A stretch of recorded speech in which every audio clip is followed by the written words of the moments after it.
প্রথমত যে আমি মনে করি যে ছাত্র রাজনীতি থাকা উচিত বাংলাদেশের প্রেক্ষাপট এটা খুবই জরুরি, যেখানে শিক্ষার হার খুবই অল্প।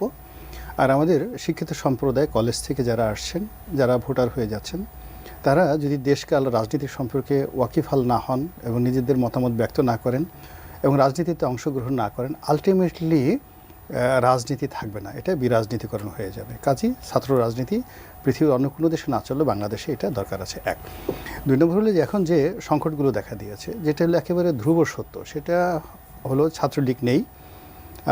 মাঠে সবচেয়ে জনপ্রিয় দল এখন ছাত্রদল, এবং জনপ্রিয় এবং তাদের সংখ্যাগরিষ্ঠতা অনেক অনেক বেশি। তো অন্যদিকে যদি ইফেক্টিভ হিসেবে ধরেন ক্যাডার ভিত্তিক দল বলেন, তো সেক্ষেত্রে ছাত্র শিবির।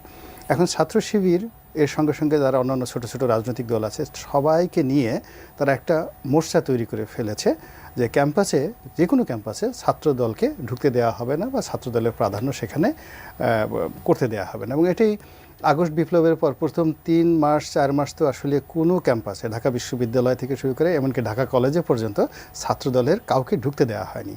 তো এখন ওখানে বৈষম্য বিরোধী ছাত্রদের ব্যানারে সবাই ওখানে ক্যাম্পাস পাহারা দিয়েছে, কিন্তু বলা হয়ে থাকে যে বৈষম্য বিরোধী ছাত্রদের পেছনে মূলত শক্তি হিসেবে কাজ করেছে শিবির। এখন এই যে বর্তমান প্রেক্ষাপটে আবার শিবিরের দুটো অংশ আছে, একটা হলো প্রকাশ্য রাজনীতি করছে। এমন আমাদের যে শিবিরকে আমরা ক্যাডার বলি, তো ক্যাডার সার্ভিসে ধরুন পুলিশের ক্যাডার সার্ভিস, আর পুলিশের ক্যাডার সার্ভিসের মধ্যে ডিবি আছে, সিআইডি আছে, এনএসআই আছে। তো এখন যারা প্রকাশ্যে শিবিরের রাজনীতি করছে তারা ধরেন থানা পুলিশের মতো কাজ করছে, তাদেরকে প্রকাশ্যে আমরা দেখতে পাচ্ছি। আর ওই যে পিছনে যারা গুপ্ত সংগঠন হিসেবে ছাত্রদল যাদেরকে অভিযোগ করছে, তারা আসলে সিআইডির মতো, ডিবির মতো নর্মাল পোশাকে গোপনে গোপনে কাজ করছে। এখন এই জিনিসগুলো হয় কি, এগুলো অভিযোগ করে লাভ হবে না। শিবিরকে যদি মোকাবেলা করতে হয়, তা শিবিরের ভিতরে যদি ডিবি থাকে, শিবিরের মধ্যে যে সিআইডি থাকে, ছাত্রদলের মধ্যে এরকমভাবে গুপ্ত সংগঠন করতে হবে, এছাড়া হবে না। বিকজ আপনার সামনে কেউ যদি একটা তলোয়ার নিয়ে যুদ্ধ করতে আসে আর আপনি তখন একটা তসবি নিয়ে যদি ইয়া আল্লাহ আমাকে এখন এই তলোয়ার থেকে রক্ষা কর, কাজ হবে না। তলোয়ারের সাথে যুদ্ধ করার জন্য তলোয়ার লাগবে। একটা সময় ছাত্রলীগের সঙ্গে যাদেরকে যুদ্ধ করতে হয়েছে, ছাত্রলীগের সঙ্গে তারা পারেনি। আর এখন তো পুলিশ খুবই নিরপেক্ষ, এত নিরপেক্ষ যেটা পুলিশ সারা বাংলাদেশকে আল্লাহর হস্তে ছেড়ে দিয়েছে, যে আল্লাহ তুমি নিজে দেখো, এটা আমাদের দখলে এটা সম্ভব নয়। তো এখন এই যে একটা নিরপেক্ষ বাংলাদেশে, এবং এখন কোনো দল নাই, নির্দলীয়, একেবারে সব কিছু নির্দলীয়। তো নির্দলীয় নিরপেক্ষ সরকারের দাবি বিএনপি দীর্ঘদিন যাবৎ করেছেন। আল্লাহর রহমতে এরকম একটা নির্দলীয় সরকার দিয়েছে, সেখানে পুলিশ বলেন, মিলিটারি বলেন, তারপর শেষে সিভিল সার্ভিস বলেন, থানা, টিএনও সবাই এখন নির্দলীয়, ভীষণ রকম নির্দলীয়। এখন সেই নির্দলীয় সরকারের এই প্রেক্ষাপটে একটি ক্যাডার ভিত্তিক দল, তারা তাদের আধিপত্য দেখানোর জন্য, তাদের যাকে বলা হয় কর্মকাণ্ড চালানোর জন্য, তারা সুন্দর করে যুদ্ধের ময়দানে যেভাবে সৈন্যবাহিনী সাজায়, তারা ফ্রন্ট লাইনে সাজিয়েছে, ডানে সাজিয়েছে, পিছনে সাজিয়েছে, সিআইডি দিয়েছে, ডিবি দিয়েছে, গুপ্ত দল দিয়েছে, তো তাদের মতো সাজিয়েছে। এখন আপনি তাদের সঙ্গে যদি আপনাকে সত্যিকার মোকাবিলা করতে হয়, তাহলে ওইরকমভাবে তাদের মতো করতে হবে, এমনকি 10% প্লাস মাইনাস।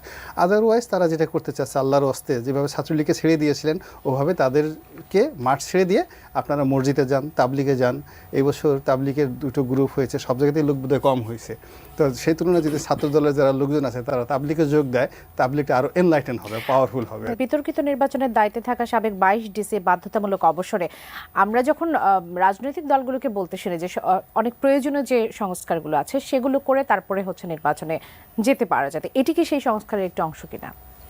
না, এটা তো সংস্কারের অংশ নয়ই। কারণ হলো যে সংস্কার কমিশন ছিল, যে মহিত চৌধুরী সাহেবের নেতৃত্বে, তার যে প্রায় 200-র মতো সাজেশন ছিল, সেখানে কিন্তু একটা সাজেশন ছিল যে এই যে বাধ্যতামূলক অবসর দেওয়া, এই আইনটাই তুলে দিতে হবে। আচ্ছা, তো এটা তো একদম পুরোপুরি হয়ে গেল না, যে আপনি একটা সংস্কার কমিশন তৈরি করলেন, তারা একটা রিপোর্ট করলো যে বাধ্যতামূলক অবসর এটা একটা জঙ্গলি আইন, এটা তুলে দিতে হবে, আপনি সেই আইনটাই ব্যবহার করছেন। মানে ওই যে পুরানা ফ্যাসিবাদী আমলের যেসব আইন টাইন, সেটাই আমরা ব্যবহার করছি। এখানে দেখেন ডিসিদের গুরুত্বপূর্ণ পদ, সন্দেহ নেই। ডিসিদের অনেক কাজের মধ্যে নির্বাচন একটা কাজ নয়, কিন্তু তাদেরকে নির্বাচনের দায়িত্ব দেওয়া হয়, এবং এটা সিজনাল, মানে 5 বছর বা 4 বছর পরে নির্বাচন হয়, কখনো কখনো লোকাল গভর্নমেন্ট নির্বাচন হয়, ওখানে ডিসিরা রিটার্নিং অফিসার থাকে না, উনি রিটার্নিং অফিসারের দায়িত্ব পালন করেন, এবং তার অধীনে অনেকগুলো সংসদ আসন থাকতে পারে, এবং প্রত্যেক সংসদ আসনে 200 থেকে 250-300 আপনার ভোট কেন্দ্র থাকতে পারে। তো আমাদের যে নিয়ম, আমাদের যে বিধিবিধান, সেখানে প্রিজাইডিং অফিসার হলো একটা ভোট কেন্দ্রের সব কিছুর সিদ্ধান্ত নেওয়ার ক্ষমতা। তিনি ভোট কীভাবে হবে, ভোট কেন্দ্র কীভাবে সাজাবেন, আপনার তার কাছে যে দেওয়া হবে পুলিশ আনসার, তাদেরকে কীভাবে নিয়ন্ত্রণ করবেন, এবং ভোট কেন্দ্রের যে সিদ্ধান্ত, ভোট বন্ধ করা, ভোট গণনা করা, এভরিথিং তিনি করেন। সুতরাং ওইখানে যে রাতের ভোট, এটা এখানে বলা হচ্ছে, আমার মনে হয় অর্ডারে এরকম বলা হয়নি, আমরা মিডিয়াতে এরকম দেখছি যে রাতের ভোটের সাথে যুক্ত ছিল। তো কোনো ডিসির পক্ষে কি 200 কেন্দ্রে যে রাতের বেলা সিল মেরে ভোট দেওয়া সম্ভব নাকি? সম্ভবই না। এবং ডিসি কিন্তু ওই ভোট দেওয়া, ভোট না হওয়া, এসবের ব্যাপারে কোনো কাজ করে না। তার কাছে যে তথ্য যায়, যে রেজাল্ট যায়, সেই রেজাল্টটা তিনি পাঠিয়ে দেন। এখন আপনি একটা ভোট সুষ্ঠু হওয়ার প্রধান উপকরণ হচ্ছে যে গভর্নমেন্ট অফ দ্য ডে, সরকার কি মনে করে, সরকার কিভাবে পরিচালনা করতে চায়।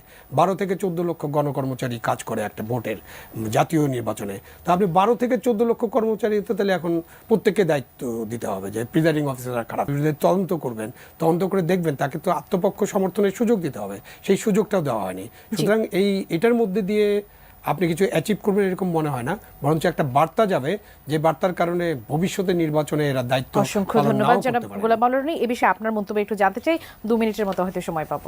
প্রথমত সরকার এখানে খুব জনপ্রিয় হওয়ার চেষ্টা করেছে, কিন্তু এটাকে আমি অবশ্যই ইফেক্টিভ বলবো না। এটি পুরো প্রশাসনকে যাকে বলে অস্থিরতার মধ্যে ফেলে দিয়েছে, আগামী নির্বাচনকে আরও বিপদগ্রস্ত করে তুলেছে।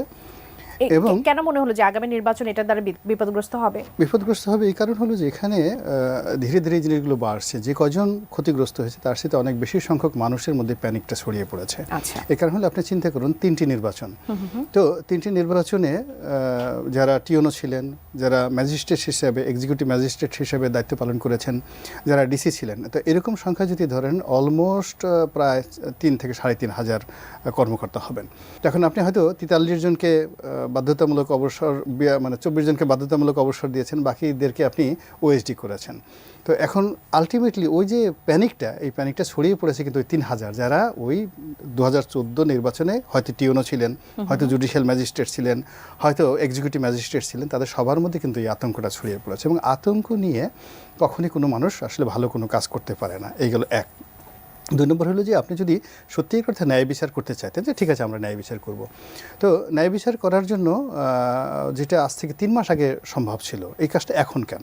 আপনি আসার পর যদি আরও 3 মাস আগে, 4 মাস আগে এই সেম কাজটি করতেন, তাহলে কিন্তু আলটিমেটলি এটা প্রশাসন গ্রহণ করতে পারতো, কিন্তু এখন প্রশাসন গ্রহণ করতে পারছে না। এখানে মূল ব্যাপারটা দেখতে হবে যে 2014 সনের যে নির্বাচনটা হয়েছে, যেটাকে বিনা ভোটে নির্বাচন বলা হয়, এটার সঙ্গে 100%-এর মধ্যে 99% আসলে ইলেকশন কমিশন জড়িত ছিল। অর্থাৎ ওখান থেকেই ভোটটা ম্যানিপুলেট করা হয়েছে, রেজাল্ট শিট তৈরি করেছে, বলা হয়েছে শাস্তি দিতে হয় তাহলে ইলেকশন কমিশনের কর্মকর্তাদেরকে দিতে হবে। 2018 সনের যদি নির্বাচনটা ধরেন, তাহলে 2018 সনের যে পুরো নির্বাচনটা, এই নির্বাচনটা করেছে পুলিশ।